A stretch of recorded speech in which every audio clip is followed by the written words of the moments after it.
to include. He found Rakan! As we go to the casters, enough from you, Vedius. Thank you very much, Dracos. I am still joined by the man who wears a suit better than a deck of cards. It's Aiden, Zyrene, Moon. We're into picks and bans already. Talia, Rakan, and Cho'Gath taken away by Rampage on the blue side, and Fenerbahce have removed Jarvan and Kalista from the pool. I like the bans that have been coming through, except the Rakan. It means if you're going to first pick the Xayah for Yutori, then that's great. If you aren't, then it's probably Tristana. And I don't really, I don't really have too much beef with that. If you're taking Tristana and you think that's better for your AD carry than Xayah, then you don't want Fenerbahce to go Xayah Rakan as their 1 and 2 spots.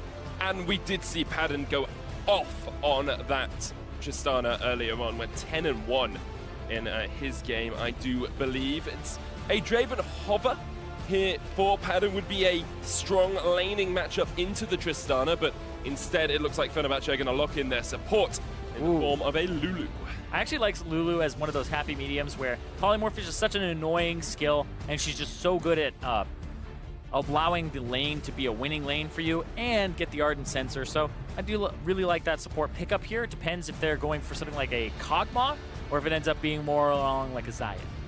Looks like it's once again going to be Gragas for Crash in the jungle, giving him something that's relatively safe, relatively easy to coordinate with the team. We did see him struggle a couple of times with explosive casts early on in their game against Hong Kong Attitude. Rampage now probably going to go towards their support and their jungler for these next 2 picks. Yeah, the jungler gets locked in. It's the Rek'Sai here with the Sejuani Jarvan banned away and the Gragas taken early on.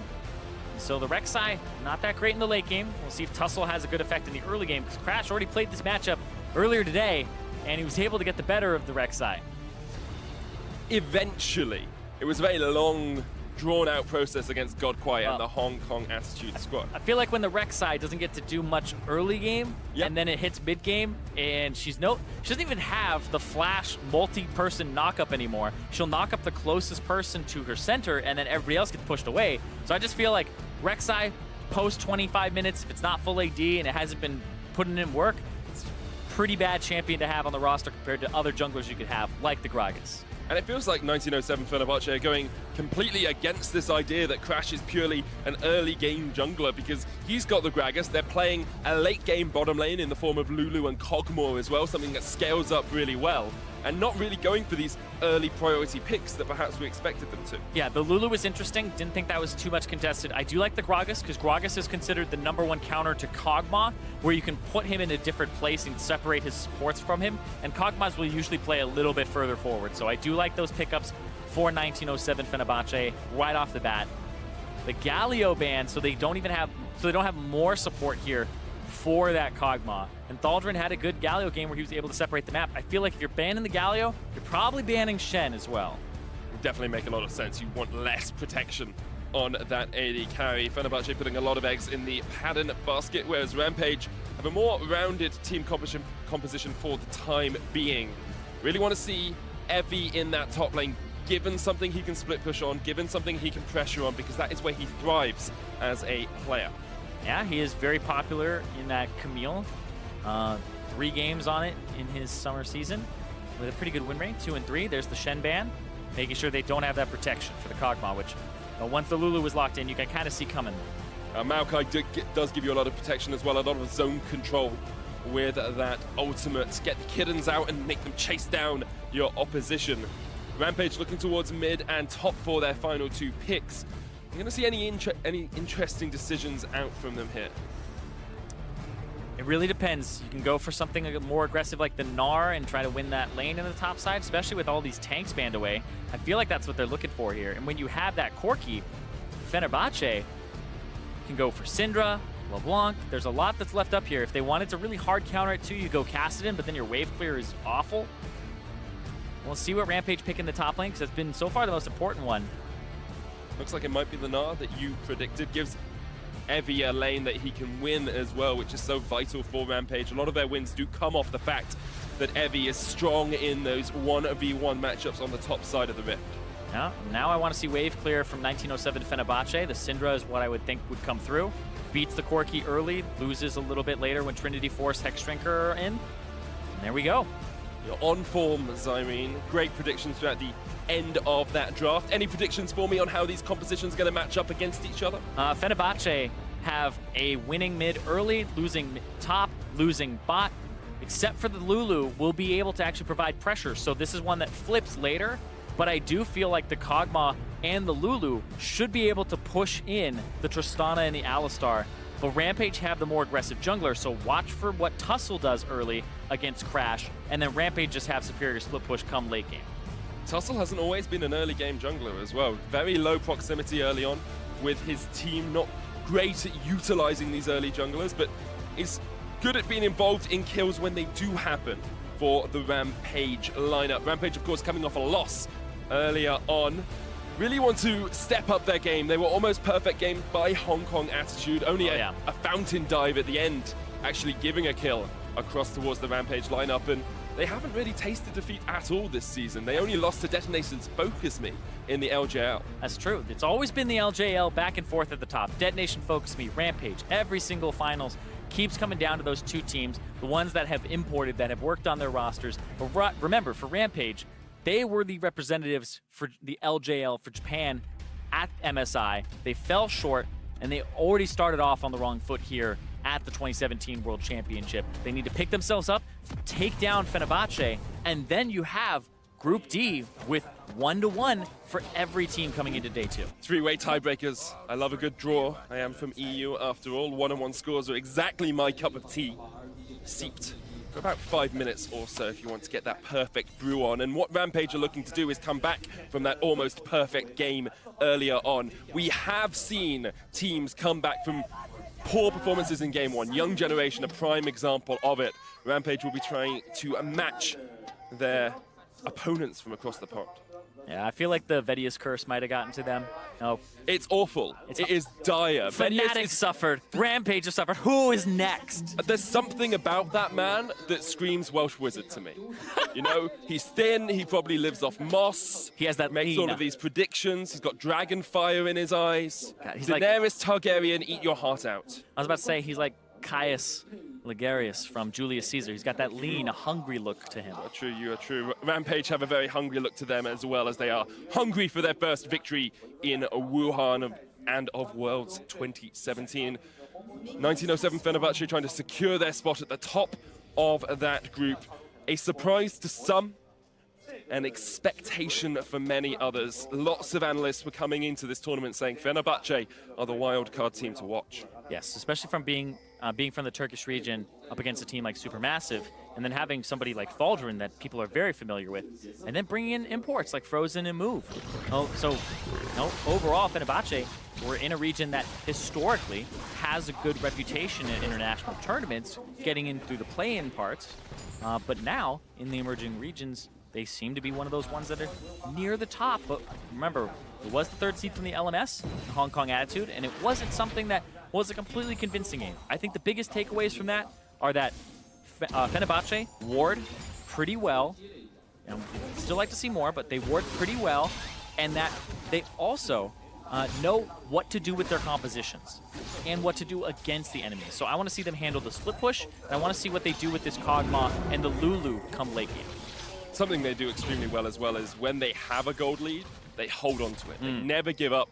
You're very unlikely to come back from behind against Fenerbahce. Well, remember, they were up against Hong Kong Attitude, and Hong Kong Attitude was in the lead about 1,000, 2,000 gold the whole time. And then at the very end, when Fenerbahce got a slight gold lead, they ran away with it and won the game.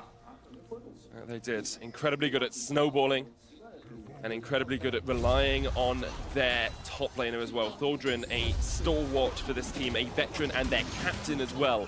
Has been around the block a few times in international competition. Let's see how he is able to match up into Evie, especially since you've got a jungler who... Crash is a very reliable jungler and a very good jungler, but you wonder how much synergy he's had time to develop with this Fenerbahce lineup, because when you're in a losing matchup in the bottom lane and in the top lane, your jungler really needs to be there to help relieve the pressure, help push out the lane.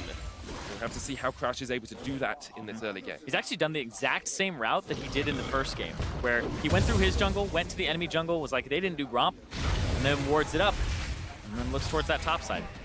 Ward is placed. at the right timing by Evie. So Rampage, aware of Crash's jungle pathing. He's going to go to Krugs now, get himself a juicy 10 CS, as much as rock people can be juicy, of course. It's like getting blood from a stone. Taking Krugs takes you an age on those junglers. Where's your main point of focus in this early games, Irene? As an analyst, as someone who likes to break down the game, where are you looking and saying, this is what I want to see, this is what I'm interested in? I'm always watching junglers. As a jungler myself, I'm always watching junglers, especially the one that has the more aggressive champion, like Tussle. It's really just on this guy, what can he do? Is he able to walk around wards and be informed by his team? Because right now, Crash backs, gets himself Hunter's Potion, and also gets himself the upgrade for the trackers, and that's really just what he has to do. If you can protect this Kog'Maw Lulu and also keep your top lane safe, then I feel like you've done your job as the jungler that's in the less aggressive matchup. And as I was doing research on Tussle before, I actually found it very interesting to look at his early jungle stats and how he prioritizes his jungling and his laning, because actually he doesn't tend to spend that much time around his team. 34.2% of the early game is spent in proximity with his teammates. It's a very low number. And he doesn't get that many kills early on as well. Yeah. Kills and assists at 15 minutes is 1.31. That's the lowest of any play-in jungler. However, this time he's adapted. Frozen knocks him back, Crash around the corner. Tussle is going to get knocked up with the body slam and has to flash away to keep himself safe. I don't feel like he had to flash there with Frozen having no mana, but he just does it to be completely safe, and that's actually way more pressure for Crash, who can keep going in and invading and placing wards now without much fear. And once again, it's Crash coming mid. It's what we saw in game 1. 2 early ganks mid before that 6-minute mark. Here, 1 relatively early one, and again, just coming back round. It's against the Corki as well. Wasn't able to be too effective in game 1, but did give Frozen a little bit of a CS advantage here. Remember, it is a Corki now. Instead of with the cleanse, it's with the teleport. And Patton walks up. He's going to get jumped on. This will be a reset on the rocket jump too, I believe. That's the reset. It is. He's going to jump in again. Patton tries to jump away, gets the help pick shield. And that's Summoner's Burnt for Fenerbahce in the bottom lane. And that was Patton going too far forward. That's 3 Summoner spells, a chunked out health bar for a single Summoner spell on the side of Rampage. That is a huge win for the Tristana Alistar after going all in. Patton going too far forward? I'm pretty sure I've heard of that story before.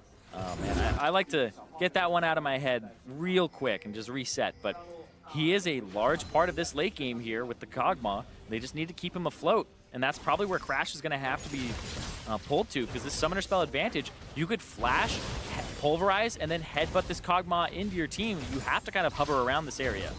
And those Summoners are going to be down for so long. I mean, Ramune can get the package. You can see Tussle come down here, 4-man dive on a Kog'Maw and a Lulu before they hit level 6 is very effective. Crash has caught out Tussle, though. He's going to try and jump away. And once again, Crash not quite in the exact right spot with that explosive cast. Yeah, that actually probably would have been a kill because the Cinder was coming down from the mid lane, and there's no flash on the Rek'Sai from before, members, and that's why Crash feels confident to walk into the jungle and ward this up. Even game in terms of gold, but we're seeing advantages for both teams in different areas. Bot lane seems to go in favor of Rampage, Yuturu, Mayasi, and Dara doing a great job down there. Mid lane is in favor of Frozen and the jungle as well for Crash. So Fenerbahce playing around that mid-jungle synergy, the 2 Koreans on their team. Thaldren just ultied towards Ramune. This is a Trident attack. They're coming from 3 different angles. That's a long route. The route lands. Here comes Frozen as well. The flash away, but the route is going to hit once again, and that's just first blood for Fenerbahce in the mid lane. Yeah, that is a fantastic Trident attack with Thaldren, Frozen, and Crash all showing up to kind of give Frozen a large advantage here because the TP was already used by Ramune. Evie's used TP now as well, so that's another teleport that is going to be down. Thaldren will have his up sooner than Evie, so that gives them more advantage later on, and they can look for more of these plays. Fenerbahce typically playing around Frozen once again. Yeah, and remember, the Maokai ultimate was changed for the longer it travels, the higher the duration is, up to 2.4 seconds of a route. And so it went a very long distance and was able to just keep him in place. He blows his flash afterwards, but still, the W from Thaldren had already connected as he is caught up. And one of the key points we've been making so often throughout these play-ins is your veterans have to stand up when you're in play-ins. Tholdrin comes down, probably calls for the gank, says, I'm coming mid, let's kill this guy at level 6. And that's something that we didn't see from him earlier, because remember, he was in a matchup, Galio versus Maokai, where he got pushed under his turret. His turret was half HP. It's like, why isn't this Galio shoving out the Maokai, or at least clearing and kind of handshaking on waves, and then going to look for like an ulti mid or something, or some type of engage, or trying to blow flashes in other lanes. So Tholdrin much more active this game on this Maokai. A 20 CS advantage though for Rampage in that bottom lane. Yutori Mayashi and Dara doing a great job down here as they continue to force back Padden. Not quite got his flash up. It's about a third of the cooldown remaining on that, but there is an exhaust for Japone, so if they do get aggressed upon, they should be able to keep themselves safe, especially with that level 6 wild growth from the Lulu. Since this bottom lane doesn't win for Fenerbahce, and it wins with the aggression now because the Summoner spell is being down for Padden, getting control of this Infernal Drake for 1907 really relies on Frozen in the mid lane, and that's kind of where you want to play as the junglers. More towards that mid lane here, since your mid laner's winning, since he has a CS advantage, you've got the jungler's other flash early on. You can start going for things like this, where you can start setting up roams and trying to get something like that Infernal Drake and freeing up your bottom side. Are you saying that Crash should gank mid lane on 1907 Fenerbahce? I'm saying he probably shouldn't go bottom, and instead he should go mid, because then him and Frozen can team up and free up bottom, because I don't think this bottom lane is in a fantastic position right now. And Tholdrin, again, ulti's back up.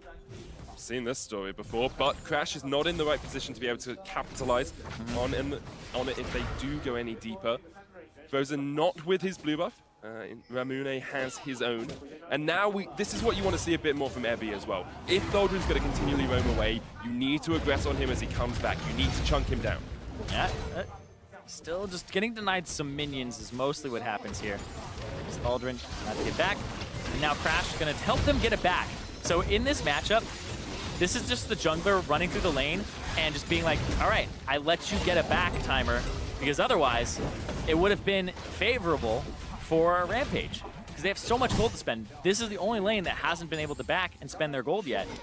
Look at that, 3,000 gold on Yutori Mayashi, 2,500 on Padden. That's a pretty impressive amount of gold to be able to spend on your first back. Zerka's pickaxe and double dagger, just to add as much attack speed as possible. It's almost an ardent sensor for Japone, not quite able to get the combination cost of that item. Yep, nothing just yet, whereas Yutori Moyashi, we'll see what happens here with his back. Is there an argument just to rush and like an IE here? I don't think he has enough gold. He'll be able to get like the boots and like the pickaxe and the BF sword. And I guess that's just it. Doesn't have too much more on top of that. So we could have had ward. Actually, he may have been able to afford it. I can't do maths that quickly at this time of night. Evie's going to jump away from Tholdrin up towards this top side. Tholdrin chucks a little bit of Fenerbahce spirit out there as Evie answers with some Rampage of his own. Infernal Drake does go to Fenerbahce, though, as they got control of the bottom lane due to the back timer of Yutori Moyashi.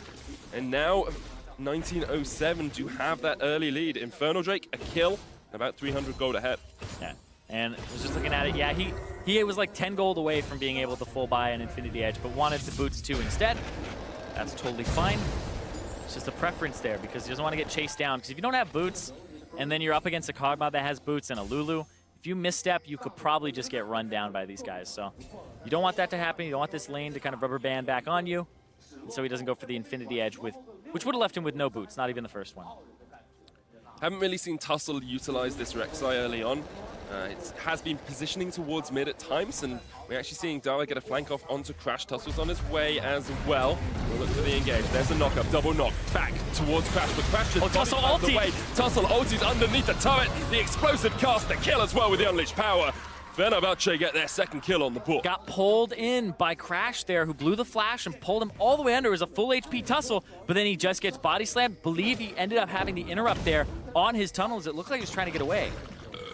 It's great play by Crash and good combination with Frozen as well, who was there to pick up the kill, has the Sorcerer's Boots and is looking towards that Morello Nomicon.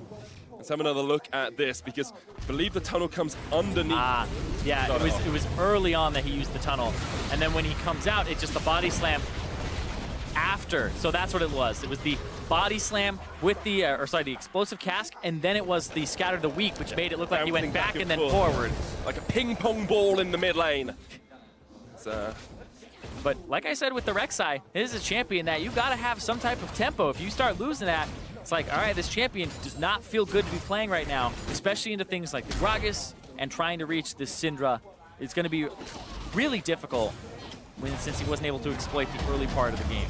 Evie trading onto Thordran in the mid lane. When you go into the Mega Gnar, you get ability to trade relatively effectively, but Thordran will just continue to harass back. Sap Magic passive, of course, on the Maokai gives you a lot of health back in this matchup as well. Meanwhile, in the bot lane, we still see that turret being pressured. There could be first tower blood down towards this bottom side. We said top and bot lanes are going to lose for Fenerbahce. Rampage will be able to get the advantage. And meanwhile, in the mid lane, that's where we've seen 1907 Fenerbahce put their pressure. Yeah, but there's also a package now for Ramune, so he's looking to roam, looking to maybe get this bottom turret. And you have to have people show up and be in attendance here. This Crash will hang around this area, and you can see Ramune cares more about his positioning here and the killing out those wards. They just use the package to get back into the lane to clear it out. I was expecting a roll call in the bottom lane. School was in session. Had to mark off the attendance, but Ramune was decided he wanted to bunk off school today, taking a little bit of a break, maybe going camping with your father. Nope. The Nope. knockback. It's just like, nope, not gonna happen today. I don't know if this is set up for another joke. Nope. Just referencing back. You've got to allude sometimes. Please stop. And elude Evie as Thordran is kept in the lane. Evie's almost up towards that back cleaver. Bottom side, 2 people roaming down. This could be a tower dive. You do have the Gragas with the body slam and the ultimate. Immediately, Yutori, Mayashi, and Dara back away, but we're starting to see that pressure from Padden that does happen on the Kog'Maw. You pop that Bio Arcane Barrage, and you can put a lot of damage down very quickly, especially with the Lulu buffing you up. Yeah. He just walks forward with that extra movement speed. And then it really would become Dara. In order to stop that, he'd have to go in, headbutt, pulverize. And then at that point, you're putting yourself more at risk for that gank. So you just book it out of there, back, lose some CS to the turret, and Thaldrin. Gonna stat magic, try and get some health back. Pops down the Nature's Grasp as well, but it's a good dive from Rampage as Tussle gets his first assist on the board and Rampage get their first kill of the game. And Crash is just looking to get to that turret so it doesn't drop. But there's enough of a forcing unit here. May have to pull Frozen up to the top side too. But Dara is just holding mid. If you're support in that situation, you are so happy. Because you know you're going to get all of those CS. Oh no, you're not, because they got into tower. Oh, you saw 200 gold just disappear before your eyes. Does that make very, very sad cow. He's morose now. Oh my god. You're worse than Freak. Just That's not a compliment, by the way. well, yeah, worse usually isn't. Just the excitement of worlds. It's getting to me, Zoe. I gotcha. 1,000 gold lead for Fenerbahce as they continue to get this mid lane pressure. And they've got Ardent Sensor on the Lulu now as well, so Padden is going to be in a strong position. Only 20 CS down at the 17-minute mark after losing out that lane pretty early on. And now they're going to swap it. Because this turret on top side is really low and also the one on bottom, you got to find something that may crack a turret faster, and you may be able to get an advantage. No, actually, they're just going to swap it again, so it looked like some hesitation there. Maybe they thought that because Evie was pushing, I don't know. Because they saw Tristana and Alistar killing those Krugs with the ward that was placed earlier. So I guess they just answer here, and it might have been a call from Crash that, hey, I'll help you guys out, because he's on this side of the map. Down towards that bottom side, it's spotted out by a ward, but he will clear that. Rift Herald has been started by Tussle and Evie. As a dragon up, it's only a cloud. Infernal, of course, picked up earlier by Fenerbahce. 300 gold between the two teams, very even early on. The scaling advantage seems to be in favor of Fenerbahce with the Kog'Maw and the Lulu combo. Yeah, you always have to worry a little bit, though, about what happens with this Gnar in terms of split push and pressure. And then the Tristana, can you reach him? Because this may be a point where you really have to rely on Padden for a lot of that damage. But the front line, like you were saying, it's pretty good for Fenerbahce. I would definitely say it's easier to execute in the late game for Fenerbahce. And sometimes that's what these games come down to, is which team can pull off their composition easier. Like, is it just a composition where you run at the enemy? Yes, that can work. Yep. Now we're looking for a turret race. Tussle on top with Evie. They've already dove this guy once. They're trying to get that turret. And meanwhile, bottom, they're just trying to get that damage on it as well. The Thordran flashed away there. Turret will go down in the top side first, so Rampage gets a little bit extra gold out of that. Still slightly behind, just CS advantages being picked up for Fenerbahce.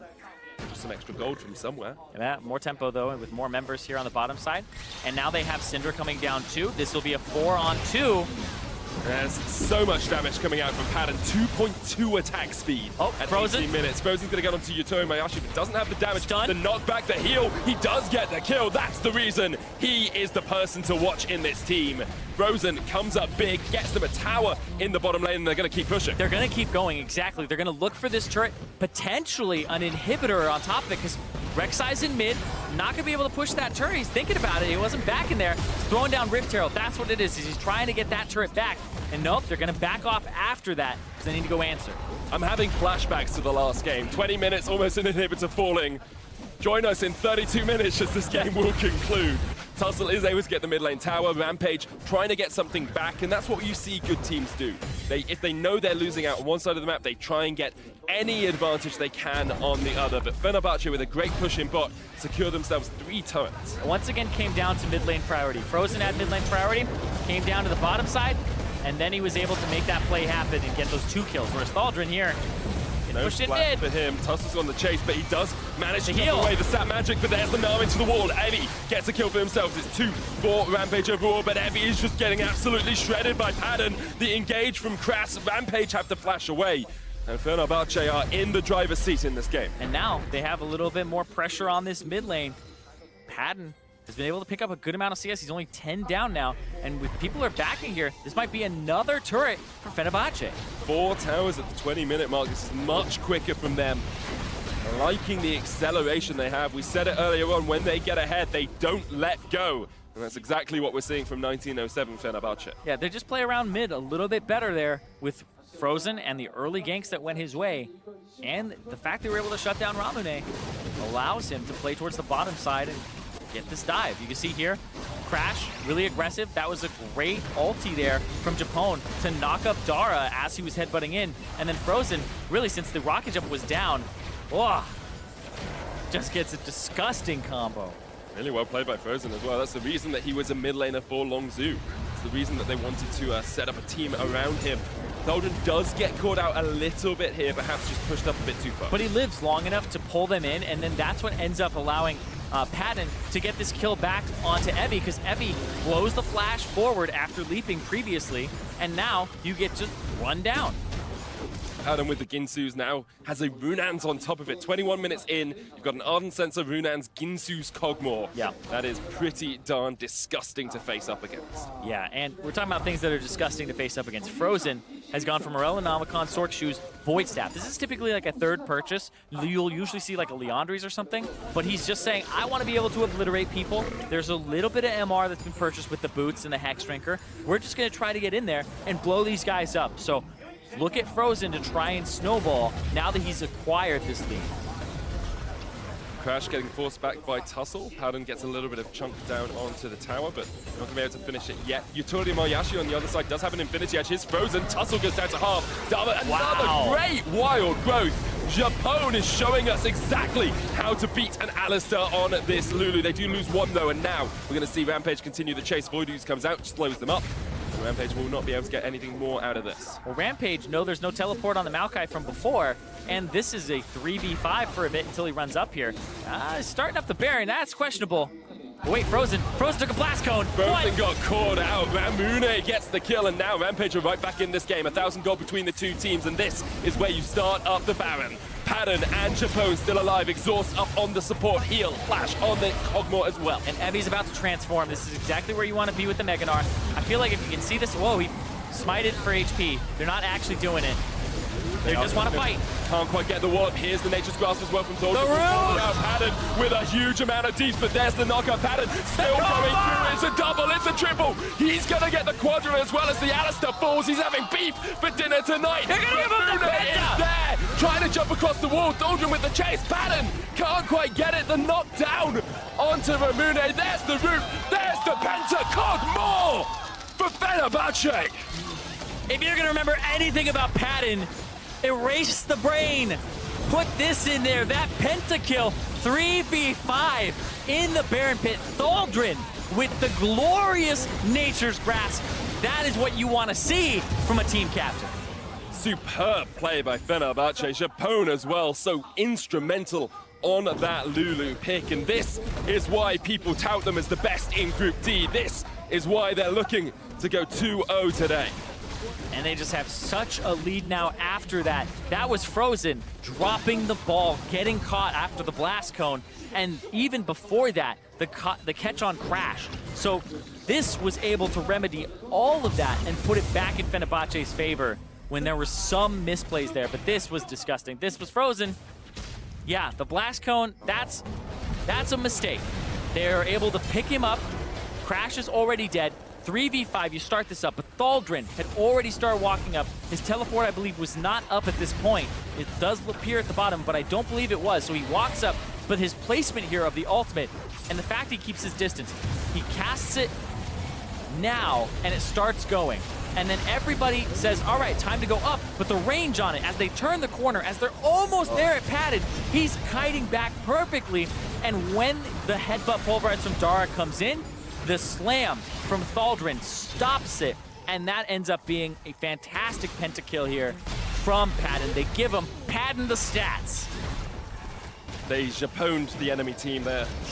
They took that penta at the end. And personally, I doubted Padden and Japone. They're now pushing for this inhibitor in the mid lane. Look at the damage in that last fight. 6,500 on a Kog'Maw. That is dirty, dirty stuff from Fenerbahce as they look to close out this game. A 9,000 gold lead, 25 minutes in. This is more dominant than we saw Fnatic. This is more dominant than we saw Team WE. This is Fenerbahce. Something that we missed during the replay is Frozen was able to destroy Evie, and that's what allowed them to push up that mid lane without much contest. Just incredible stuff all around. Rampage wondering where their lead went, wondering where their early game went, wondering where their Tristana went. She's facing up against a 7-0-0 Kog'Maw. Yeah, a full item up, by the way. Now he has the most gold in the game, and he has 3,000 gold more than anybody on the side of Rampage. I love this build as well. I really like getting the Frozen Mallet when you're this far ahead, because you get that extra tankiness. If someone gets onto you, you just shred through them and not going to kill you quickly. Yeah, exactly. How do you lose this game? Padden dies. How do you stop that? Frozen Mallet. So I like it here. Some people go for the wit's end, but he just wanted this to kite back. And now it's going to be even harder to shut him down, and that's how you make that snowball happen even further. He's caught. Let's see what happens. There's the wild growth, but Evie gets shredded down. There's a legendary Kog'Maw, and now Padden's just opening up the big guns. He's going to get onto Tussle as well. It's a double, looking for his second penta of the game. Oh my God. But Ramune and Yutori Mayashi are not going to give it up. Get in the fountain. Get in the fountain, boys. Rampage once again on the end of a devastating loss. They lost earlier on, and now it looks like Fenerbahce are going to take them down. Only 26 minutes in, the Nexus towers are falling. You can see they're just trying to take care of business here. Make it fast, Padden. Walk it forward, but that's going to be the next. That is so quick. What an impressive performance from Fenerbahce, and what an impressive performance from their bottom lane as well. Padden trying to get on towards the founding, but that is the Nexus, and that's Fenerbahce going 2-0 up. And ending the first day at 2-0 at the top of Group D. This group was up in the air. We had some people saying Rampage, some people saying HKA, and others, whispers, 1907 Fenerbahce are now shouts. They'll be screaming their name right now. Incredible performance by them.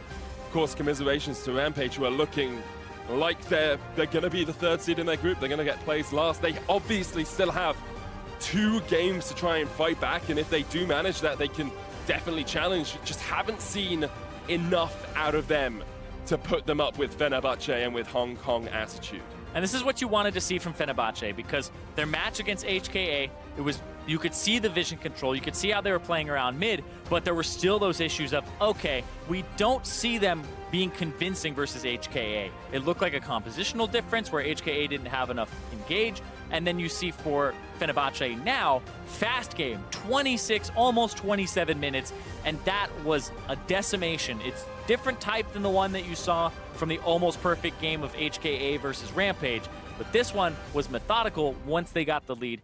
There were some hiccups, but really everybody went